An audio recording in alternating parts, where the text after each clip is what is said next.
अस्सलाम वालेकुम dear students. आज का टॉपिक है हमारा हीमेटोपोइसिस, जिसको हम हीमोपोइसिस भी कहते हैं। अगर आपके सिलेबस की बात करें तो आपके सिलेबस में टॉपिक है erythropoiesis. But before understanding erythropoiesis you must first know what is haematopoiesis. So today we will discuss about haematopoiesis. Haematopoiesis दो वर्ड्स का बना है, haemato and poiesis. Haemato means blood and poiesis means synthesis और formation. तो haematopoiesis क्या है? अब ये एक प्रोसेस है जिसमें ब्लड की सिंथेसिस होती है, या यू कैन से ब्लड की फॉर्मेशन होती है। In other words, you can say hematopoiesis is the production, development and maturation of cellular elements of blood. तो healthy adults में approximately 10 raised to power 11 to 10 raised to power 12 new blood cells daily बनती है। अब ऊपर मैंने लिखा है haematopoiesis is the process of formation of blood cells. यहाँ तक तो आपको समझ आया होगा। From haematopoietic stem cell. अब ये हेमेटोपोइटिक स्टेम सेल है क्या? यू नो स्टेम सेल एक स्पेशल ह्यूमन सेल है जो कैपेबल है नई नई सेल्स बनाने की, यानी कि जो बाकी सेल्स बनाती हैं। तो हिमेटोपोइटिक्स और स्टेम सेल की अगर बात करें तो स्टेम सेल में जब स्टेम सेल मल्टीप्लाई होती है तो ये एसिमेट्रिकली मल्टीप्लाई होती है।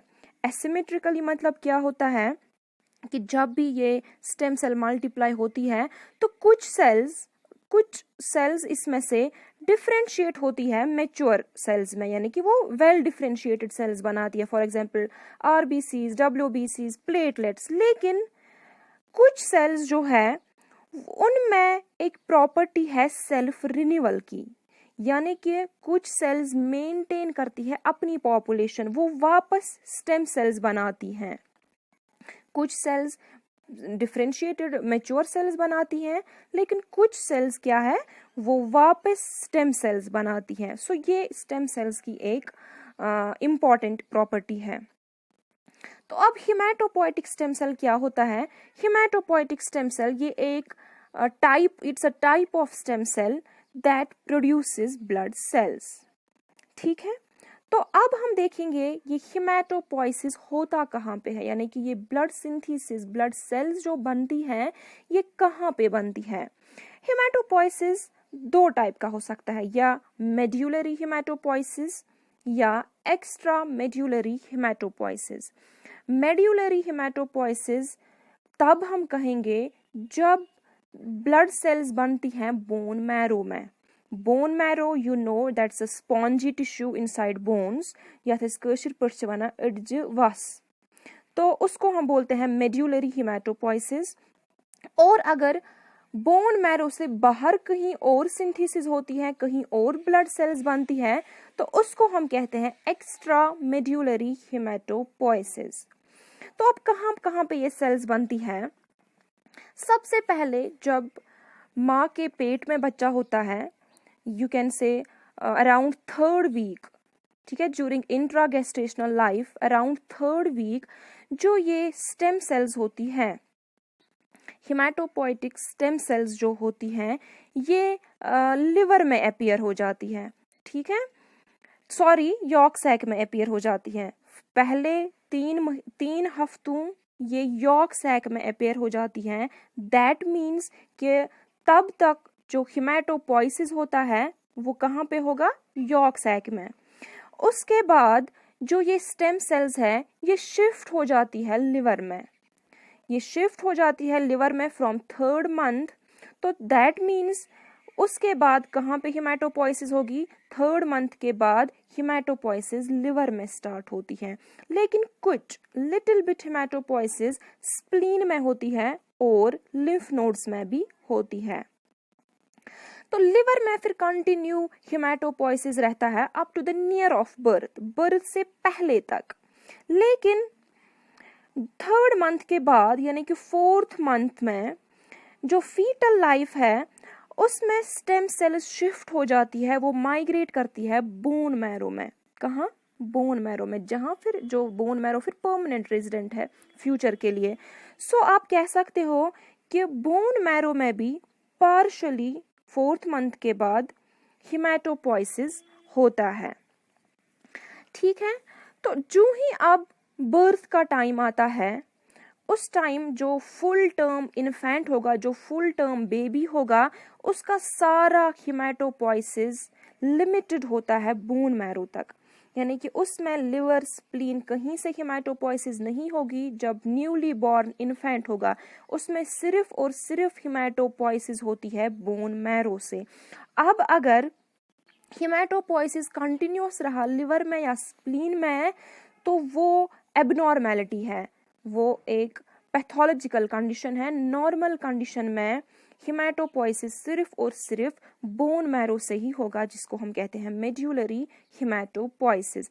लेकिन अब यहाँ पे अगर प्रीमैच्योर बर्थ हो गई, यानी कि जो प्रीमैच्योर बेबी होगा उसमें हो सकती है हिमेटोपोइसिस लिवर में आफ्टर बर्थ भी, क्योंकि वो प्रीमैच्योर है, अपने टाइम से पहले उसकी बर्थ हुई है।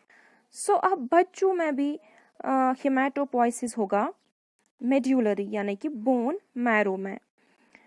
लेकिन चिल्ड्रन में सारी बोन्स में हिमेटोपोइसिस होता है।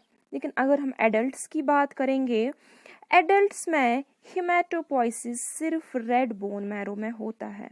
रेड बोन मैरो में क्या होता है? रेड बोन मैरो क्या होता है? इसको आप कह सकते हो एक्टिव बोन मैरो, यानी कि सारी बोन्स में हिमेटोपोइसिस नहीं होता है, सिर्फ कुछ बोन्स में। फॉर एग्जांपल स्कल है, स्टर्नम, रिब्स, पेल्विक बोन है, या proximal ends of long bones, for example femur है, ह्यूमरस है, तो सिर्फ वहां पे हिमेटोपोइसिस होता है। तो अब हिमेटोपोइसिस हम देखेंगे। हिमेटोपोइसिस जो ही मैंने बोला कि ये कहाँ से बनती हैं, सारी सेल्स कहाँ से बनती हैं? Haematopoietic stem cell.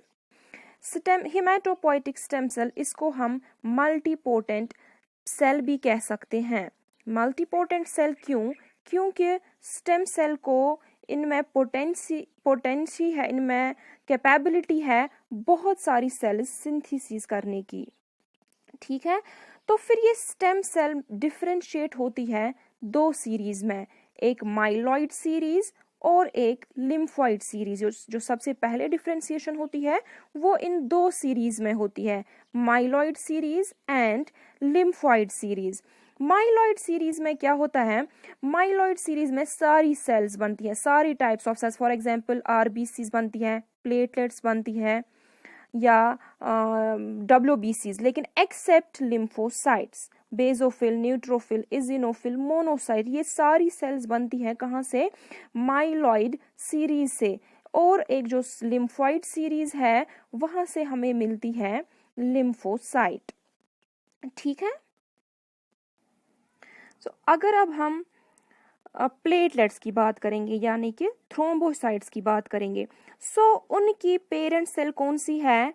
Common myeloid progenitor cell. जो मैंने कहा माइलॉइड सीरीज, माइलॉइड उसको हम कहते हैं प्रोजेनिटर भी, यानी कि पेरेंट सेल। तो थ्रोम्बोसाइट कहाँ से आई? प्रोजेनिटर सेल से, माइलॉइड प्रोजेनिटर सेल से।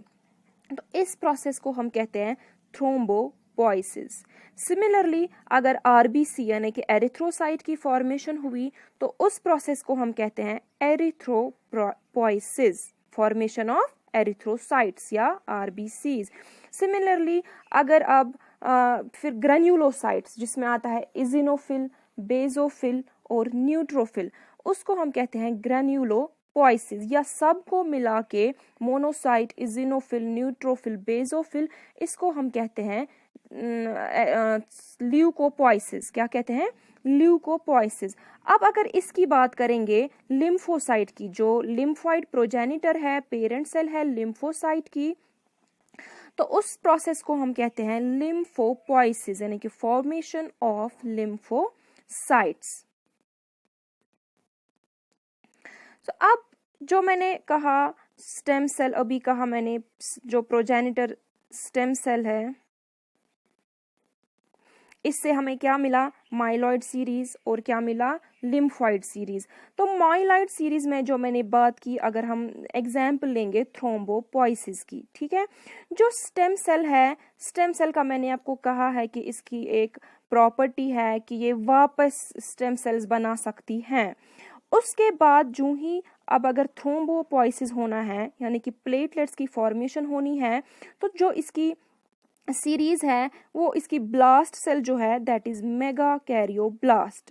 मेगा कैरियोब्लास्ट से लेकर जब ये मैच्योर होने को होगी, यानी कि अभी मेगा कैरियोसाइट तक, वो वहां तक ये होती है बोन मैरो में। कहाँ होती है, बोन मैरो में। और उनको हम कहते हैं कमिटेड सेल्स। कमिटेड क्यों, क्योंकि इनको प्रॉपर्टी नहीं है जो स्टेम सेल को थी वापस बनने की, वापस स्टेम सेल बनने की। एक बार मेगा कैरियोब्लास्ट बन गया तो उसके बाद उसमें प्रॉपर्टी नहीं है कि ये वापस स्टेम सेल बने, इसको फिर प्लेटलेट बनना ही बनना है। तो इसको हम कहते हैं कमिटेड सेल्स। उसके बाद जब थ्रोम्बोसाइट, मैच्योर थ्रोम्बोसाइट होगी प्लेटलेट, तो वो फिर रिलीज होती है पेरिफेरल ब्लड में। यहाँ पे दिस इज द थ्रोम्बोपोइसिस। सबसे पहले मेगा कैरियोब्लास्ट होगा, जो इसकी ब्लास्ट सेल है, जो खुद कहाँ से आई होगी, हिमेटोपोइटिक स्टेम सेल से, ठीक है। तो मेगा कैरियोब्लास्ट से फिर प्रोमेगा कैरियोसाइट मिलेगी, प्रोमेगा कैरियोसाइट से megakaryocyte, and we will get mature platelet. So this was all about the hematopoiesis. I hope you understand. Thank you. Have a nice day. Allah Hafiz.